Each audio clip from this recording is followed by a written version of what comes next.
받겠습니다.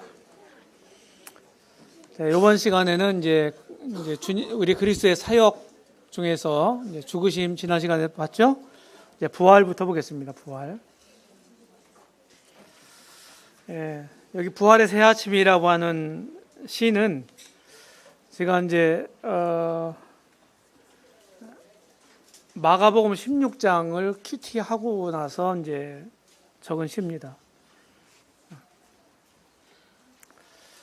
부활이 사실은 부활이라고 하는 말은 죽음을 전제로 하는 말이죠. 그렇죠? 예, 죽지 않은 사람은 부활을 할 수가 없어요. 그래서 부활이 참 중요합니다. 아까 죽으심 못지않게 예수님의 부활이 굉장히 중요해요. 성경의 이제 근본, 기독교 근본 교리입니다.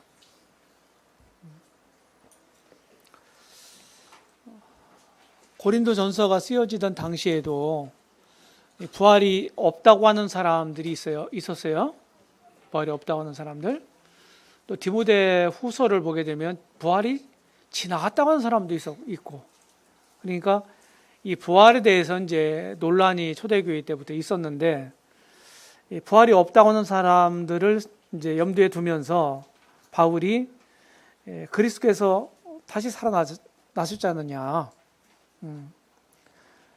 이 고린도전서를 쓰던 당시에 이미 이 주님이 이제 고린도서 초반 부분에 보게 되면 500의 형제에게 일시에 보이셨다는 말이 나오죠.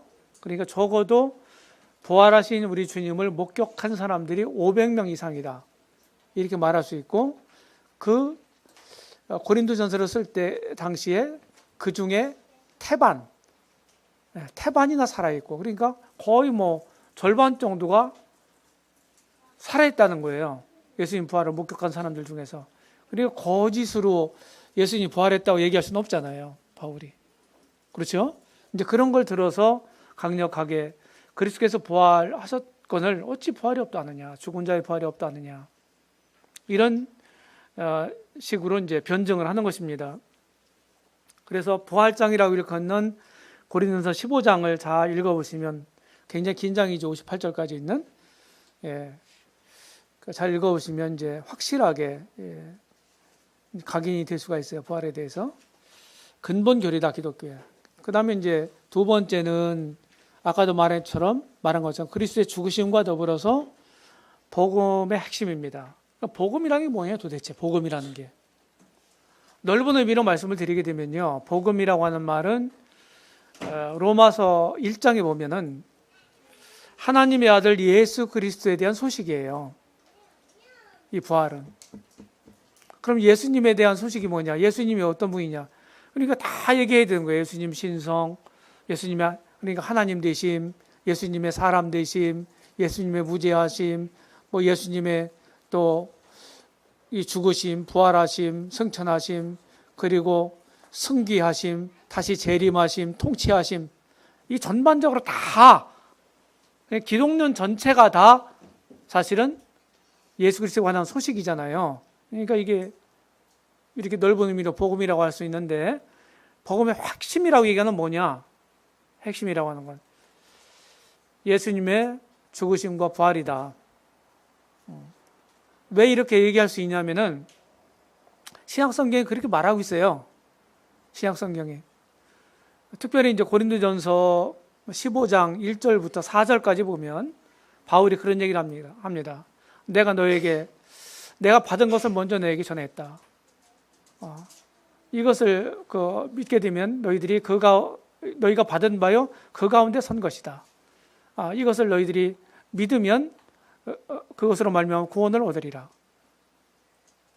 그리고 3절에 내가 받은 것을 먼저 너에게 전하였노니 이는 성경대로 그리스도께서 우리 주를 위해 죽으시고 장사 지낸 바 되었다가 성경대로 살아나사 게바에게 보이시고, 이렇게 나오거든요. 4절까지. 그러니까 이 복음에 대해서 얘기를 하면서 성경대로 죽으시고 그리고 성경대로 살아나셨다. 그리스도의 죽으심과 부활에 대해서 딱 집어가지고 얘기를 하는 거거든요. 그러니까 복음의 핵심은 뭐냐? 그리스도의 부활과 죽으심과 부활이다. 이렇게 말할 수 있고, 그리고 이제 복음을 전하는 이런 장면들을 사도행전이나 이런 모습을 통해서 보게 되면 이것만 딱 그냥 발췌해가지고 이것만 딱 전한 게 아니에요. 구약 성경 쭉 더듬으면서 선지자들이, 율법이 이런 분들, 이런 그 메시아에 대해서 얘기를 했고, 이분이 바로 예수다. 구약에 약속했던 메시아, 그분이 바로 예수다. 이렇게 조인을 하는 거예요. 당시에 이제 유대인들은, 유대 사이에서는 하나님 모르는 사람이 없고, 그들이 가지고 있는, 그들에게 가지고 있는 구약 성경을 하나님 말씀이라고 그들이 철저히 믿고 있었잖아요. 그런데 현실 가운데서 출현한 예수라고 하는 그 젊은 사람이 구약 성경이 약속했던, 구약의 모세와 선지자들이 언급했던 그 메시아라고 하는 사실은 유대인들은 모르고 있었던 거예요. 근데 그걸 조인시켜 주는 거예요. 사도 바울도 자신도 그랬잖아요.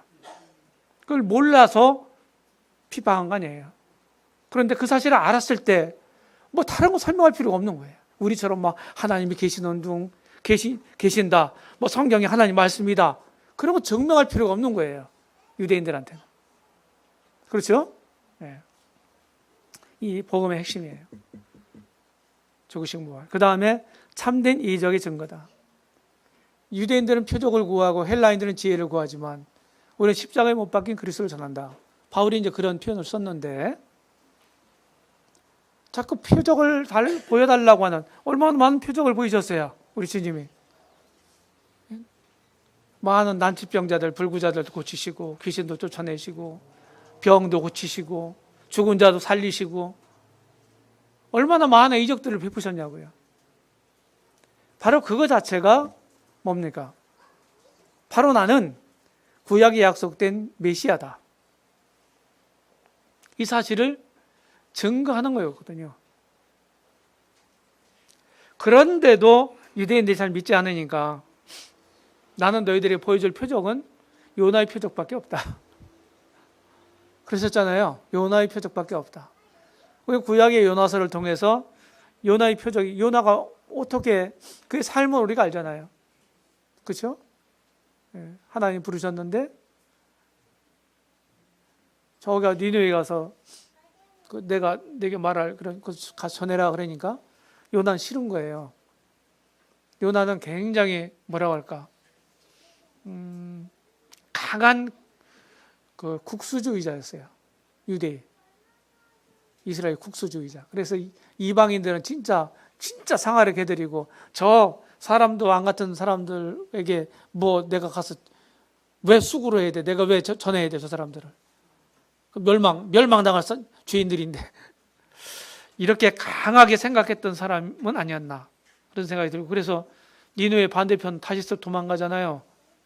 그러다가 하나님 역사로 인해서 이제 물고기 뱃속에 들어가고 3일 만에 토해내쳐내고, 그리고 결국 싫은데도 그냥 가서 성의 없이 복음을 전해요.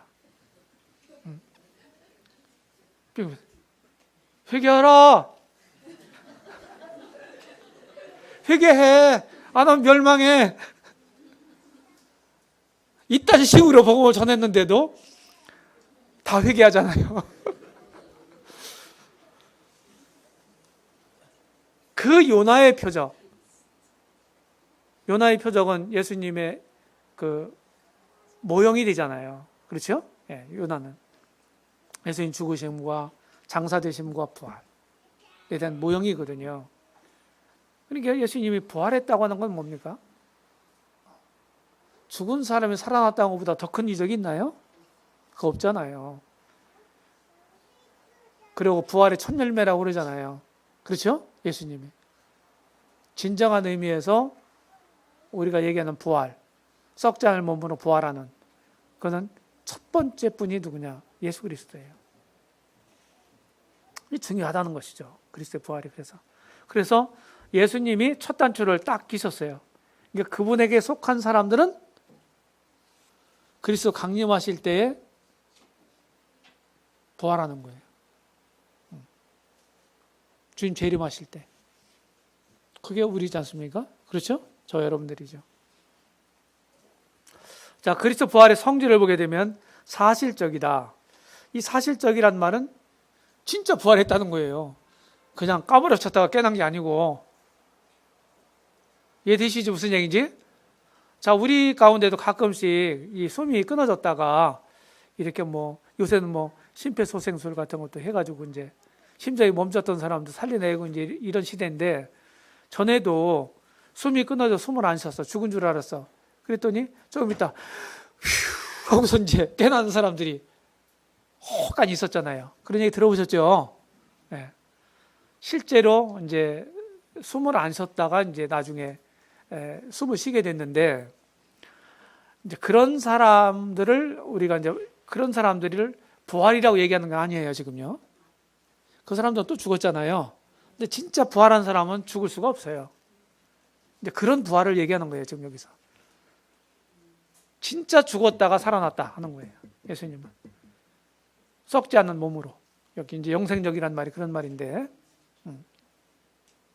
그리고 실체적이란 말은 무슨 말이냐?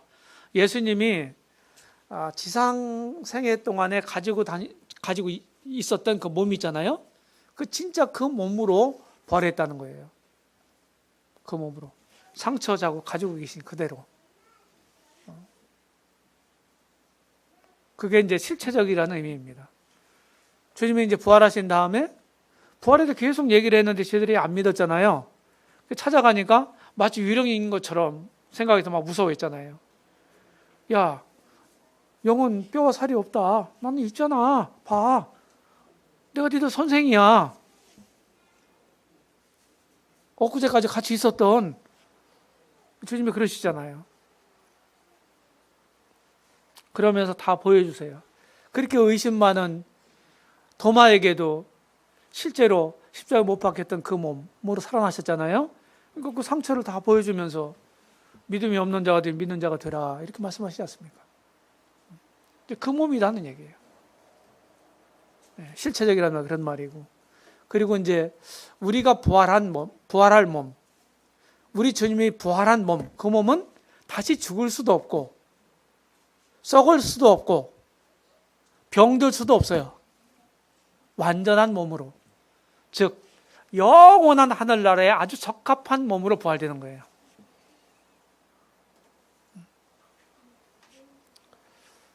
지금도 우리 주님은 그 상흔을 가지고 있는 부활하신 그 몸으로 지금도 존재하십니다. 그 몸을 가지고 오실 거예요, 이 땅에 다시. 자, 그리스도의 부활의 결과를 보게 되면 로마서 1장 4절에 보게 되면은 다시 살아나심으로써 하나님의 아들로 증명됐다. 하나님의 아들은 곧 하나님이십니다. 아무나 이렇게 부활하는 게 아니거든요. 하나님의 부활하심으로 하나님의 아들로 증명이 됐다는 거예요. 그 다음에 여기 로마서 4장 25절에 보게 되면 바울이 쭉 의롭다함을 얻는 이런 진리에 대해 쭉 얘기를 하면서 4장 마지막 절인데, 예수는 우리 범죄함을 위하여 내줌이 되고 또한 우리를 의롭다 하심을 위하여 살아나셨느니라. 예수님의 죽으심과 부활하신 이유를 얘기를 하고 있어요. 죽으시고 부활하신 이유. 죽으심만 얘기한 게 아니고 부활에 대해서 얘기했다는 얘기예요. 이 주목하시고, 그 다음에 디모데전서 2장 5절로 6절에 보게 되면은, 4절에 보게 되면은 하나님 모든 사람이 구원받으며 진리를 아는 데 이르기를 원하시느니라. 하나님은 한 분이시요, 하나님과 사람 사이의 중보도 한 분이신 곧 그리스도, 사람이신 그리스도 예수시다 그랬어요. 아까 양성을 가지고 계신 분이라고 그랬죠. 우리 주님은요, 하나님이시면서 동시에 사람이시다는 거예요. 그래서 하나님과 사람 사이에 참된 중재의 역할을 할 수가 있다는 거예요. 중보 역할을, 대제사장 역할을 할 수 있다 하는 것입니다. 사람이신 그리스도 예수다, 이렇게 말씀했고, 또 고린전서 15장에 보게 되면은 믿는 사람들에게 확실한 부활의 보증이 되신다. 예수님이 부활했다면 그분을 진짜 믿는 사람들의 부활은 보증된 거다 하는 것입니다. 보증된 거다. 예. 사도행전 17장 31절에 보게 되면은 하나님께서 이제 예수님을 부활시킴으로써 모든 사람들을 다 심판장으로 삼으셨다는 거예요. 심판할 심판장으로. 그리고 믿을 만한 증거를 주셨다. 다시 살리심으로 믿을 만한 증거를 주셨다. 이렇게 말씀하고 있어요. 예수님이 부활했다고 하는 얘기는 무슨 얘기냐? 확실하게 심판이 있다고 하는 얘기다. 그래서 지금 살아있는 자와 죽은 자를 심판하실 그리스도 예수 앞에서 내가 너를 엄히 명하노니 너는 말씀을 전파하라. 이렇게 디모데 후서 4장 1절 2절에서 말씀합니다. 산 자와 죽은 자를 심판하실 그리스도 예수. 이분이 심판주가 되시는 거예요. 심판장이 되세요. 한 가지 더 얘기하면 아까 여기 그의 사역을 효력 있게 한다 하는 것도 좀 보충 설명을 하면 고린도전서 15장 17절에 보면 만일 그리스도께서 다시 살지 못하셨으면 예수님이 부활하지 않았다면 그런 얘기예요. 첫 번째, 너희 믿음도 헛것이요 그랬어요. 예수님이 죽기만 하고 부활하지 않았다면 그 예수님을 믿어도 헛거다 하는 얘기입니다. 또 한 가지, 예수님이 부활하지 않았다면 너희 죄가 여전히 너희 가운데 있을 것이요 그랬어요. 이게 무슨 얘기예요? 예수님이 죽으심으로 내 죄 문제를 다 해결하셨다. 되게 우리는 이제 이 정도 선에서 복음을 많이 전해왔어요. 근데 성경 보니까 예수님이 부활하신 게 굉장히 중요하더라. 부활을 얘기하면 죽으심도 포함되는 말이기 때문에 죽음을 전제로 한 말이라고 그랬죠, 부활이. 그렇죠? 그러니까 죽으심에 대해 얘기 안 할 수가 없어요. 부활은 뭡니까? 하나님 앞에서 내 죄가 다 이미 해결됐다고 하는 증거예요. 그래서 하나님이 그를 죽은 자 가운데 살리신 거예요. 내 아들 예수 그리스도가 그의 죽음으로 너희들 죄값으로 대신 죽어줬다. 그래서 내 앞에서 죄값을 다 지불해서 그래 하나님이 그를 다시 살렸어요. 살리신 것으로 내 앞에서 너희들 죄 문제가 다 해결된 거야. 이런 의미로 부활시켰다고 하는 거예요. 굉장히 중요하잖아요. 제가 이제 복음을 열심히 전할 때가 있었는데 복음을 전하면서 제가 이제 성경을 쭉 고찰했어요. 늘 했던 패턴대로 제가 하지 않았어요. 성경으로 자꾸 돌아와서 성경은 뭐라고 있는지, 뭐라고 말하고 있는지. 그러니까 복음을 계속 전하니까 제가 전도자는 아니었지만 그 감각이 아주 샤프해지더라고요. 복음적인 말씀이나 이런 것들이. 그럼 계속 그냥 문자적으로는 알고 있었던 말씀도 새로운 깨달음이 되는 거예요. 고린도서 15장 17절 말씀이 그런 거예요. 근데 복음 전할 때 꼭 얘기를 합니다. 그런 거예요. 예수님 부활하셨다. 당신 죄 문제 다 해결됐다. 그 다음에 이제 그리스도의 승천과 승기를 보겠습니다. 자, 승천. 성경은 예수님의 승천한 장면을 생생하게 기록하고 있어요. 마가복음 16장 마지막 장이죠. 누가복음 24장 끝부분 마지막 장이죠. 누가복음. 그리고 사도행전 1장 승천하신 장면을 생생하게 그리고 있어요. 1장 초반 부분에 보면 후반 부분은 이제 가룟 유다가 이제 주님을 떠나서 자살하고 마는데 그 가룟 유다 대신에 이제 사도 한 명을 더 또 이렇게 추첨하잖아요. 그렇죠? 세우잖아요. 마띠아를. 그런 장면이 나오고 앞부분에 대해서 승천한 장면이 나와요. 그 히브리서 4장 14절에 보게 되면 대제사장에 대해서 얘기하는데 승천하신 자 곧 예수시니라 이렇게 말하고 있어요. 승천하신 자 예수. 자, 주님이 승천하셨다는 얘기는 무엇입니까? 이제 영광을 받으셨다는 얘기거든요. 영광을 받으셨다. 히브리서 2장 9절에 보게 되면은 히브리서 기자가 이렇게 얘기를 합니다. 영광과 존귀로 관 쓰신 예수를 보니 하는 말이 나와요. 영광과 존귀로 관을 쓰셨다. 승천하신 후에 하나님 보좌 우편에 앉으셨다는 표현이 있잖아요. 신약성경에 여러 군데. 그게 뭡니까? 그게 좀 어려운 말로 승귀에 있다는 게 승귀. 높이 드셨다는 얘기예요.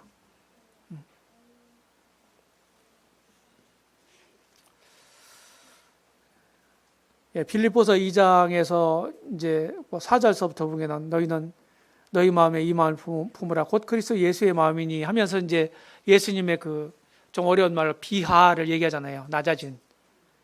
자기를 비워 종의 형체를 가지시고 그 십자가에 죽기까지 자기를 내어주시고 이렇게 하셨잖아요. 이렇게 하시고 하나님이 그를 지극히 높여 이렇게 이제 나온단 말이죠. 그러니까 모든 사람 모든 무릎이 그 이름 앞에 꿇게 하시고 모든 입으로 그를 주라 시인하게 하셨다. 이게 언제겠어요? 지금 이게 다 안 이루어졌거든요. 이 말씀이 앞으로 이루어질 거거든요. 그렇죠? 주님 재림하신 직후에 이루어질 거예요. 그때는 거역할 수가 없어요. 이렇게 높이 드셨다. 시편 110편도 이제 메시아 시편 중에 하나인데 1절에 보게 되면은 하나님 우편에 앉아 있으라 하셨다 그랬어요. 그게 무슨 말이냐? 주님의 승천에 대한 예언이에요. 승천. 자, 주님의 승천과 승귀의 결과를 보게 되면 우리 주님은 이제 단순히 하늘에 계실 뿐만 아니라 만유에 충만하십니다. 하나님이시기 때문에 무소부재하신 거죠. 그렇죠? 뭐 어려운 말로도 편재하신다 이렇게 표현도 써요. 하나님 속성에 대해서 좀 우리가 간략하게 살펴봤지 않습니까? 그 다음에 이제 주 예수님은 승천하실 때 사로잡힌 자를 사로잡았다. 에베소 4장 8절에 나오는데 이 좀 약간 난해 구절이에요. 주님 승천하신 사로잡힌 자를 사로잡았다. 이런 말입니다. 나중에 뭐 종말론 할 때 또 설명할 기회가 있을 것 같아요. 주 예수님은 하늘의 성소에서 제사장 사역에 들어가셨죠. 이 땅에 오셔서는 사실은 한마디로 이 지상생애 동안에 하신 일이 뭐냐? 구속사역이다. 가장 중요한 게. 지금은 승천하신 다음에 재림할 때까지 하실 때까지 중보사역이다. 이렇게 얘기할 수 있고, 그 다음에 이제 재림하신 후에는 어떻게 합니까? 이 땅에다 지상 통치 사역을 하시죠. 그죠? 가시적인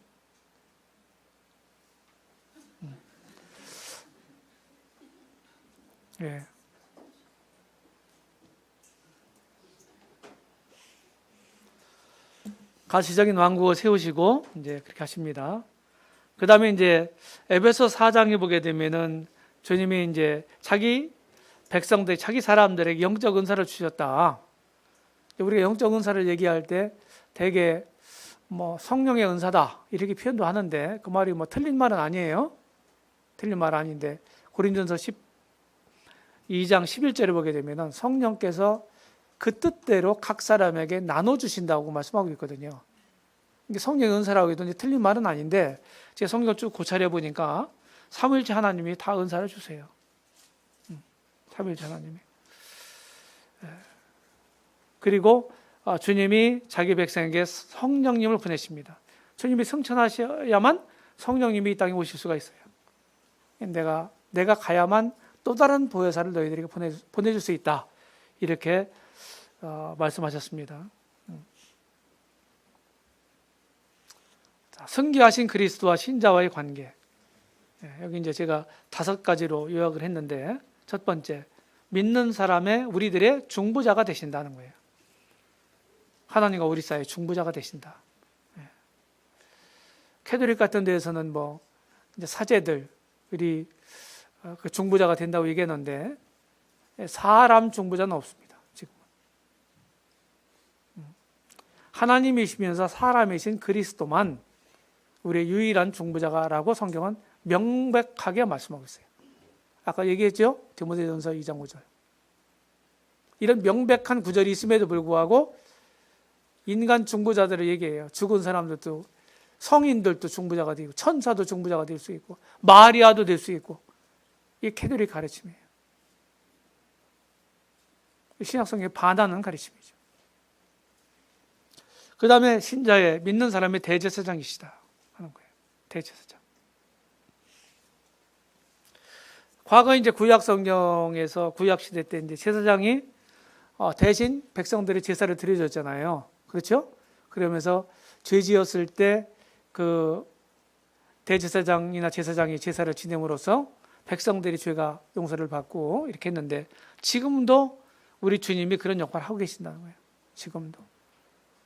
구속은 단번에 이루어졌지만 그 구속의 효력은 우리가 구원받을 때만 미치는 게 아니고 영원한 때까지 이 구속의 효력이 미치는 거예요. 우리 지금도 계속 구속의 효력을 우리가 지금 맛보고 있는 거예요.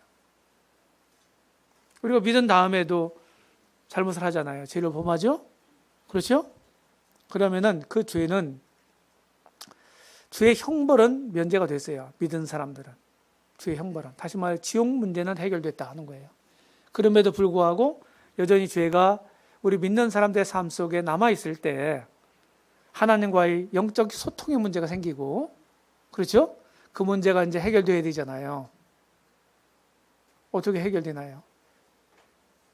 주님의 구속을 근거로 해서 해결해 주시는 거예요. 이것이 요한일서 1장 7절로 9절의 의미입니다. 그 다음에 대언자로 계신 거예요. 대언자. 여기 대언자라고 하는 말은 다른 말로 변호사다 이렇게 얘기할 수 있어요. 변호사. 우리에게 대언자가 있다는 거예요. 하나님 앞에서. 그것이 우리 주님이라는 것입니다. 우리가 잘못했을 때 그 하나님 아버지 앞에서 나를 대신해서 나를 이제 변론을 하고 계신 거예요. 변론. 변호사가 하나님 변론이잖아요. 법정에서. 그렇죠? 어떻게 변론하시겠어요? 아버지, 제가 가서요, 한 30몇 년을 저기, 사람들과 같이 살아보니까요, 사람들이 진짜 연약해요. 유혹도 많아요. 그 사람들은 뭐 안 하고 싶은데 할 수밖에 없더라고요. 제가 저 사람들을 위해서 피 흘려 죽었잖아요. 이렇게 내 편을 들어주신다는 거예요. 남편이 아니라 내 편. 내 편이 있어요. 누구냐 그분이? 우리 주님이시더라. 신나잖아요. 그 다음에 신자의 목자다. 믿는 사람의 목자다. 목자와 감독 되신 이에게 돌아왔느니라 그랬잖아요. 친히 나무에 달려 그 몸을 우리 죄를 담당하셨다. 그런 다음에 25절 나오잖아요.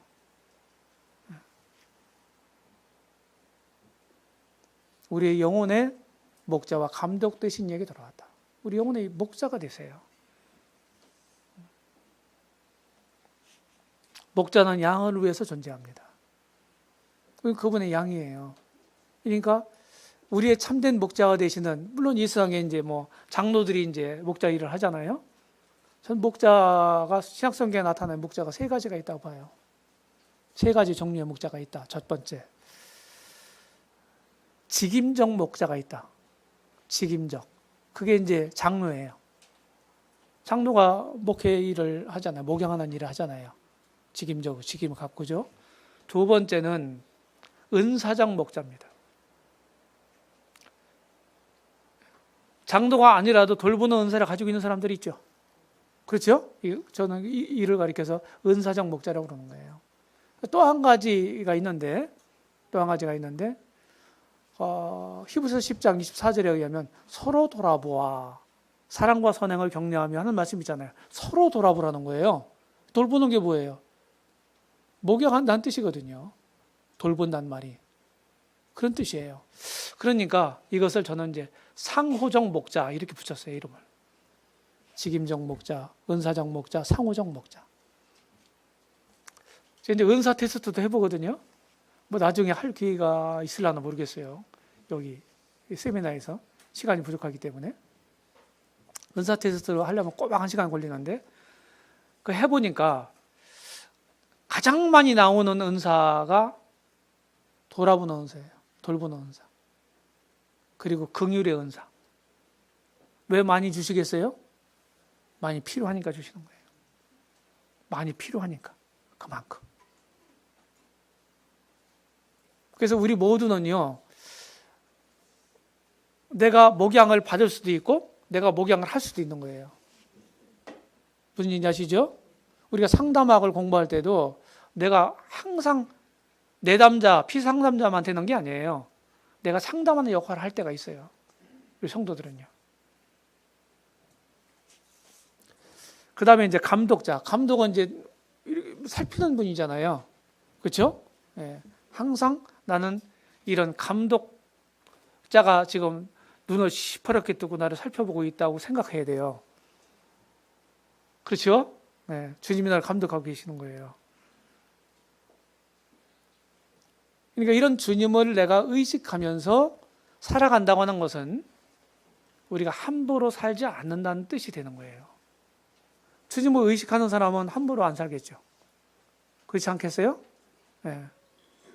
함부로 안 살아요. 못 살아요.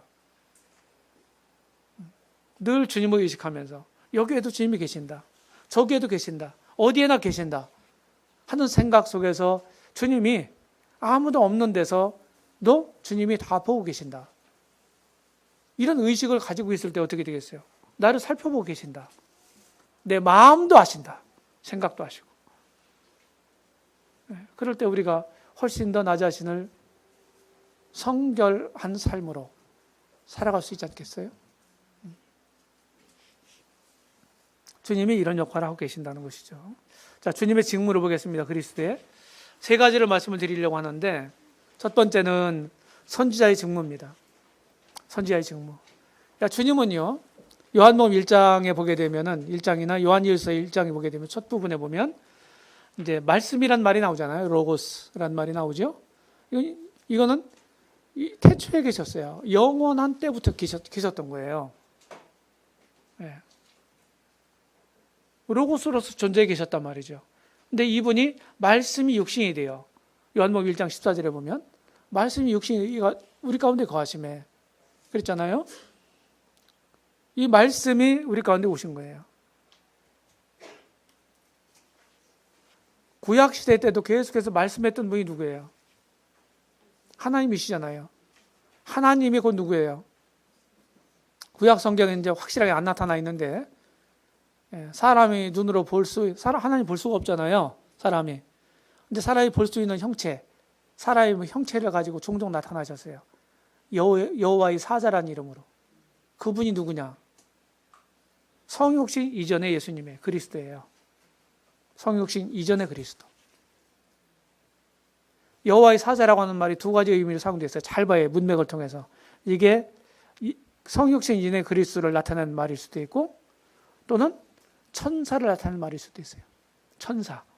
근데 문맥을 통해서 그것을 결정해야 돼요. 주님이 이 땅에 오셔가지고 뭐 하셨나요? 말씀 전하셨어요. 말씀. 이 선지자의 일을 하신 거예요. 선지자가 구약 시대 때 선지자가 했던 일이 뭐예요? 말씀 전하는 거였어요. 잘못된 선지자들이 활동했던 시기는요, 대개 영적으로 좋지 않을 때예요. 이스라엘 백성들이 영적으로 좋지 않은 상태에 있을 때 하나님이 늘 선지자들을 보내셨어요. 그들에 대해서 죄를 고발하고 책망하고 경고하고 그러면서도 여전히 그들에게 희망을 갖도록 이렇게 말씀하셨습니다. 우리 주님 오셔서 말씀을 전하셨단 말이죠. 자, 성천하신 다음에는 우리 주님의 대리자로 누가 오셨어요? 성령이 오셨잖아요. 성령께서 지금 하나님의 사람들의 입을 통해서 말씀하고 계신 거예요. 하나님 사람들의 입을 통해서. 그러니까 지금도 여전히 성령님은 그리스도의 지상 대리자다 이렇게 말할 수 있는데, 왜? 주님이 가신 다음에 주님이 다른 보혜사를 이 세상에 보내시겠다고 약속하셨잖아요. 그렇죠? 주님 가시면서 제자들에게 뭐라고 하셨어요? 너희가 예루살렘 떠나지 말고 아버지께 너희에게 약속한 것을 기다리라. 너희는 몇 날이 못 되어 성령으로 침례를 받으리라 그랬잖아요. 아버지께 약속하신 게 뭡니까? 성령님이세요. 약속의 성령이. 그래서 지금도 성령님의 감화 감동을 받고서 하나님의 말씀 사역을 하는 하나님의 종들을 통해서, 일꾼들을 통해서 지금도 우리 주님은 이 선지자의 직무를 하고 계신 거예요. 두 번째는 제사장 직무입니다. 이 땅에 오셔서 자신의 하나님의 뜻을 따라서 자기의 몸을 하나님께 드리셨다 이렇게 되어 있지 않습니까? 자기 몸을. 자기 몸, 이제 예수님 몸이 제물이 됐던 거죠. 제물이. 성경을 잘 보니까 자, 구약 시대 때 제사를 드릴 때 존재해야 될 세 가지 요소가 뭡니까? 첫 번째, 제물이 있어야 돼. 그죠? 제물. 또 뭐가 있어야 돼? 제사 드리는 제사장이 있어야 되고, 또 하나는 제단이 있어야 되죠. 제사 드릴, 그죠? 네, 제단. 이 세 가지. 근데 우리 주님은요, 혼자서 이 세 가지 역할을 다 하셨어요. 성경 보니까. 제물 됐다고 하는 거 다 지금 얘기했죠? 또 제사장이라고 그러셨잖아요? 또 제단은 뭐냐? 제단은 제가 보니까 로마서 3장 25절에 보면 25절에 보게 되면은 거기에 그 자신을 화목제물로 하나님께 드리셨으니 이런 말이 나와요. 화목제물로. 그 화목제물이라고 하는 말하고 히브리서 9장 5절에 보면은 히브리서 기자가 이제 그 성막에 대한 것을 쭉 묘사하거든요. 성막 안에 있는 그런 기구들, 7가지 기구들에 쭉 얘기를 해요. 뭐 번제단서부터 쭉 얘기를 해서 나중에 이제 둘째 휘장 안에는 이제 뭐가 있습니까? 약속의 그 비석들이 들어있는 만나다만 금항아리와 또 그 아론의 지팡이가 들어있는 언약궤가 있고 그 위에 뭐가 있다고 그랬어요? 속죄소가 있다 그랬어요. 그 속죄소라고 하는 말하고 히브리서 9장의 5절에 그리고 로마서 3장 25절에 화목제물이라는 말하고는 헬라어로 같은 낱말입니다. 힐라스테리온이라고 하는 같은 낱말이에요. 그러니까 로마서 3장 25절의 말씀을 우리 주님이 속죄소가 되셨다 하는 말이라고 번역해도 상관이 없어요. 속죄소. 자, 성막이나 성전에서 대속죄일날 대제사장이 1년에 한 번씩 속죄제물의 피를 받아가지고 가서 7번 뿌렸잖아요. 그래서 이스라엘 백성들의 1년 동안의 대속죄일날 7월 10일날 연간 1년 동안의 죄를 국가적으로 민족적으로 이렇게 제사를 드렸어요. 그렇게 됐고 개인이 계속해서 이 죄를 지을 때마다 개인적인 제사는 계속 일어났던 거예요. 그렇죠? 근데 국가적인 제사, 속죄 제사는 한 번 있었던 거예요. 대속죄일날. 이제 그렇게 보시면 되고요. 그래서 우리 주님은 세 가지 역할을 다 하셨더라 하는 거예요. 그리고 지금도 어떻게 합니까? 히브리서 9장에 보게 되면 9장 24절 이하에 보게 되면요. 24절부터 28절까지 보면은 끝절까지 보면은 나타나셨다는 말, 이제 appear라고 하는 이 영어 단어가 3번 나와요. 3번. 시제적으로 보면은 과거 시제, 현재 시제, 미래 시제로.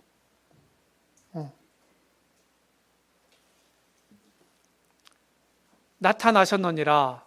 많은 사람들의 죄를 담당하시는 나타나셨느니라. 과거 시제로 되어 있고 24절은 지금 하나님 앞에 나타나시고 현재 시제로 되어 있고 또 28절 가장 마지막 부분에 보게 되면 두 번째 나타나시리라 하는 말이 나와요. 미래 시제로. 지금도 우리 주님이 참 하늘에 들어가사, 하늘에 있는 성소에 들어가서, 지성소에 들어가셔서 지금도 대제사장 일을 하고 계신 거예요.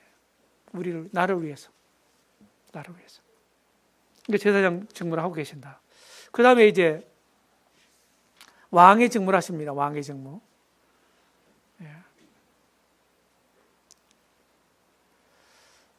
왕, 주, 임금, 이런 말들이 사실은 같은 의미입니다. 같은 의미예요. 구약 시대 때도, 구약 성경에도, 구약 성경 히브리어로 기록됐죠. 하나님을 뭐라고 하는 난 말이 있냐면, 하나님 명칭에서 우리가 아도나이란 말이 있다고 그랬죠. 아도나이. 이게 주라고는 뜻이거든요. 이건 하나님에게만 붙일 수 있는 단어예요. 하나님에게만. 근데 신약 성경 헬라어로 대부분 이제 기록이 됐는데, 헬라어로는요, 큐리오스라고 하는 그리스 말이 사용되었어요. 큐리오스. 이것도 절대 주권자를 가리키는 거예요. 하나밖에 없는. 둘이 존재할 수 없는.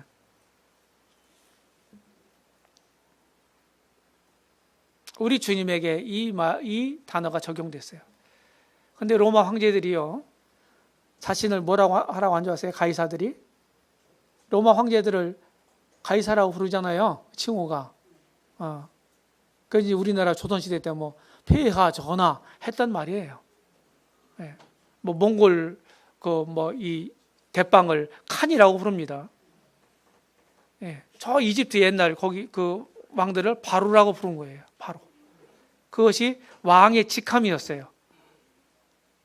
예. 그 이름이 아니라. 그런데 로마 황제들 가이사라고 불렀는데 그들을 자신들에게 뭐라고 하냐면 주라고도 큐리오스라고 부르라고 한 거예요. 네. 그걸 다 요구한 거예요. 그러니까 그리스도인들은 그럴 수 없잖아요. 이것이 초대교회 때 크게 핍박이 오는 중요한 한 가지 원인이기도 했어요. 이걸 거부했기 때문에. 그럼 가이사를 인정하지 않는 걸로 봤기 때문에. 우리가 주님을 믿을 때, 구원받을 때 구주와 주님으로 영접하십시오. 이런 이제 멘트를 하잖아요. 전도자들이. 그렇죠? 이게 보통 말이 아닌 거예요. 이 주라고 하는 말이, 큐리오스라는 말이. 그러면서 이분이 내 안에서 인정되려면 어떻게 됩니까? 내가 부정되지 않으면 안 되는 거예요. 신앙생활의 원리는 뭐냐? 내가 죽고 그리스도가 내 안에 사셔야 되는 거예요. 내가 부인되고 우리 주님이 인정되어야 되는 거예요. 내가 부인될 때만 주님이 진정한 인정을 받으실 수 있는 거예요. 내 안에서.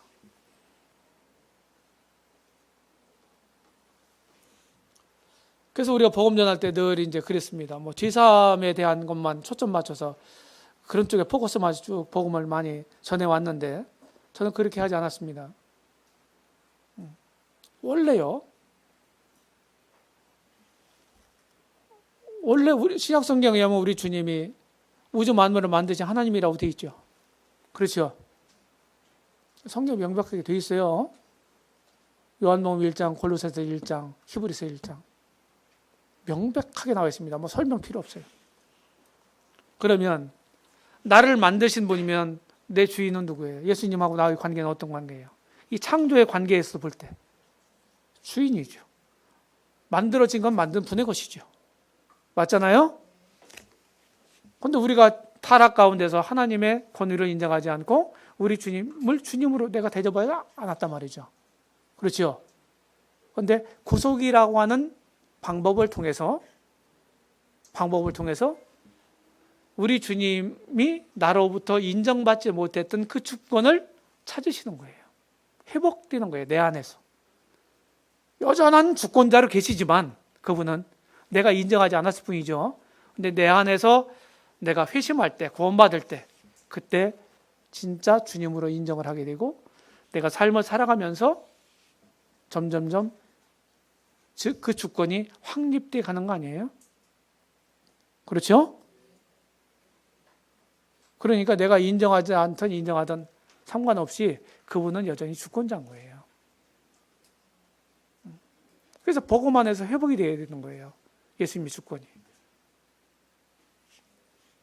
그런데 실제로 이 땅에 다시 오셔가지고 어떻게 하신다 그랬어요? 당신의 왕국을 세우시고 이게 뭡니까? 1000년 동안 통치하신다 그래서 천년왕국이라고도 얘기하고, 그리고 그리스도께서 통치하신다. 만왕의 왕이여 만주의 주로서. 그래서 그리스도의 왕국이라고도 표현하고, 눈으로 볼 수 있도록 실제로 이 땅에서 실제로 이루어진다. 영적인 왕국이 아니라, 그래서 가시적 왕국이라고 얘기도 하고 그러는 거예요. 여러 말로 표현하고 있는 겁니다. 지금도 우리의 주님으로서 우리를 통치하시잖아요. 그렇죠? 왕의 직무를 지금도 하고 계시고 앞으로도 하실 것이라는 것입니다. 주님에 의해서 다스림을 진정으로 받게 되면요, 어떻게 됩니까? 거기에 뭐가 있어요? 거기에 우리의 안녕이 있고 행복이 있는 거예요. 다른 데 없어요. 주님의 통치를 제대로 받게 되면 우리가 바라는 그거 있잖아요. 모든 사람들이. 그게 거기에 있어요.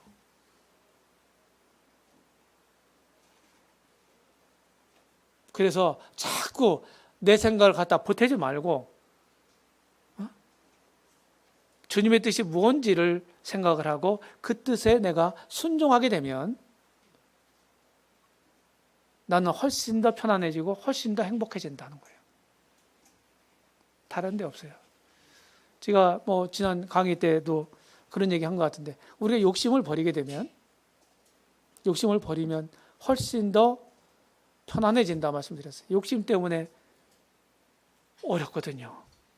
어려워지는 거거든요. 욕심 버려보세요. 자, 균형벽 잡힌 신앙생활을 보십시오. 예. 이게 이제 제자도의 삶 속에서 있는 그림인데, 주님이, 이것이 이제 수레바퀴 삶이라는 거예요. 예. 주님이 중심축에 있고, 우리 삶 속에서 기도와 말씀으로 하나님과 이렇게 수직적인 교제를 하고, 안 믿는 사람들에게 복음을 증거하고, 믿는 사람들과 교제하고, 이 수평적인 교제라고 그러더라고요. 이거 보고. 그렇죠? 예. 이런 삶. 그래서 그리스도인들은 바로 중심 되신 그리스도, 나의 주권자이신 그리스도에 대한 순종이다. 그리스도의 삶은 다른 게 아니다는 거예요. 이렇게 될 때 이것이 정상적인 이 삶입니다. 네. 주제권 확립, 이런 그림을 그려서 제가 복음 전할 때 많이 사용했는데, 이제 구원받았다고 하는 것은, 구원받기 전에는 내가 마음대로 운전대에 앉아서 운전하고 다녔잖아요. 그런 다음에는 어떻게 합니까? 이 뒤에 앉아야 되는 거예요, 나는. 그리고 주님에게 운전대를 내드려야 되는 거예요. 어떤 분은 이렇게 설명도 하더라고요. 여기 사장님 자리잖아요, 뒤가. 뒤에 가서 이제 사장님이 어디로 가 하는 대로 내가 운전하고 간다. 그렇게 설명해도 괜찮아요. 의미는 같은 거니까.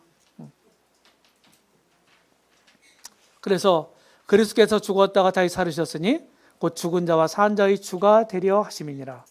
로마 14장 9절에서 이렇게 말씀했어요. 죽었다가 살아나신 이유가 죄사함뿐만 아니라 죄사함을 주시는 것도 되고, 또 하나는 죽은 자와 산 자의 주님이 되시기 위해서 죽으시고 부활하셨다는 거예요. 성경에 이렇게 명백하게 되어 있잖아요. 그렇죠? 주님의 지위, 성경의 주제입니다. 요한복음 5장 39절. 성경이 내게 대하여 증거하는 거다. 우주의 중심이다. 골로새서 1장에 보게 되면은 하나님 형상이라고 되어 있고 만물의 창조주라고 그랬고 교회의 머리라고 되어 있어요. 예수님이. 그래서 똑같은 로마 옥중에서 기록을 했는데, 에베소서와 골로새서를 똑같이 옥중 서신이라고 그러잖아요. 그런데 포인트가 달라요. 내용이 비슷합니다. 흡사해요. 에베소서와 골로새서가 이 중첩되는 부분이 많아요. 그런데 포인트가 달라요. 포인트. 이 골로새서는 모든 것의 머리가 되시는 그리스도에 초점을 맞춰져 있어요. 반면에 에베소서는 그분의 몸된 교회에 초점이 되어 있어요. 몸에 초점이 되어 있어요. 몸. 그래서 에베소서는 교회론의 책이다, 이렇게 부를 수 있고, 골로새서는 기독론의 책이다, 이렇게 말할 수 있어요. 교리적으로 말하면. 결론을 말씀을 드리면, 복음의 주체가 되시고 성경의 주제가 되신 예수 그리스도, 이분에 대한 진리를 사탄이 특별히 변개시키려 노력해 왔습니다. 이것만 살짝 바꿔놔도 그것은 다른 복음이 돼요. 성경에 다른 복음이란 말이 있죠. 이거는 저주받을 거예요. 다른 복음을 전하는 사람들은 저주를 받으라고 그랬어요. 그래서 복음이란 것은 예수 그리스도에 대한 소식 내용이기 때문에, 그분에 대한 진리이기 때문에 이것만 조금만 바꿔놔도 다른 복음이 되는 거예요. 사단이 이걸 변개시키려고 혈안이 되어 있는 겁니다. 계속해서 역사적으로 그렇게 되어 있었어요. 그렇게 해왔어요. 이런 점들을 마음에 두시기를 바라고, 우리의 믿음의 반석, 곧 성경의 주 예수 그리스도 위에 우리의 믿음이 세워지고, 그리고 저를 아는 은혜와 저를 아는 지식에서 우리가 살아가야 되는 것입니다. 우리 주님을 우리가 잘 배워야 돼요. 그래서 지금 이제 제가 조금 이제 염려되는 부분이 뭐냐, 우리 현대인들, 우리들이요, 그전에는 우리 모임에서 영적인 면들을 많이 강조해 왔어요. 그래서 지성적인 부분이 일부러 그랬다고 보지는 않는데 약간 터부시 여기는 경향이 있었고, 그리고 지성적인 부분이 좀 약했지 않나, 처음 우리 모임이 시작될 때 저는 그렇게 이제 보는데, 근데 지금은 이제 아주 이 정보와 지식의 시대잖아요. 그 말씀도 마찬가지예요. 성경도 지식적으로 많이 알고 있어요. 우리는 많이 알고 있어요. 그런데 제가 이제 우려하는 게 뭐냐, 지식은 그냥 가지고 있습니다. 안 없어져요, 한번 배우면. 그런데 영성은 가졌다가도 사라질 수 있어요. 그래서 지식만 가지고 있고 영성이 빠져버리게 되면 바리새화가 되는 거예요. 이 점을 조심해야 된다. 우리는 앞으로 그럴 경향이 있을 것입니다. 제가 이게 우려가 돼요, 지금은. 그래서 제가 이제 지성과 영성의 균형을 가진 풀타임 크리스천, 이런 용어를 만들어서 사용하고 있는데, 균형 가져야 되죠. 어떤 부분도 우리가 무시할 수는 없어요. 그럼에도 불구하고 우리 현실을 보면 머리는 많이 커져 있어요. 많이 커져 있는, 성경 많이 알고 있어요. 근데 사람이 아직 안 돼 있다는 거예요. 사람이 영적으로 많이 부족해 있다는 거예요. 영성이 많이 떨어져 있다는 거예요. 세속화되어 있고. 이게 우리 문제다, 현실에. 저는 그렇게 봅니다. 네, 10분간 휴식하겠습니다.